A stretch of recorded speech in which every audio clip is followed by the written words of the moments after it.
Det var startsignal til Helene K. Jacobsen. Start nummer 7, Lea Christensen, må gerne følge med på banen.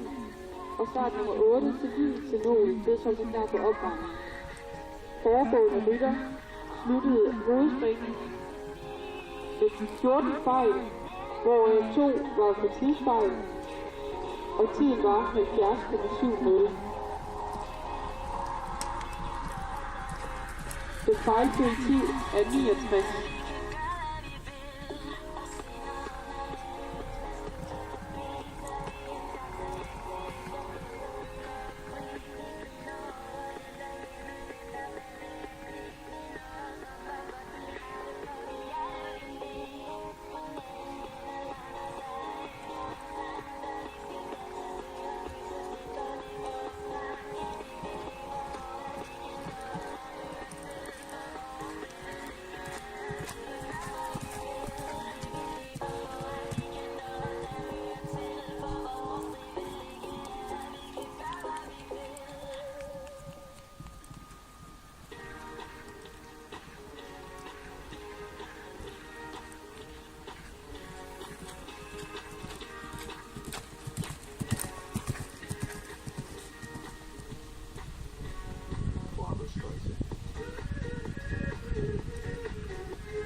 Det var startsignal til start nummer 7, Lea Christensen.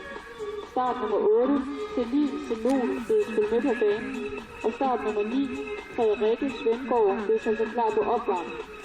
Foregående rytter sluttede omspringen med 0 fejl i tiden 39,38, og det svarer til en foreløbig førsteplads.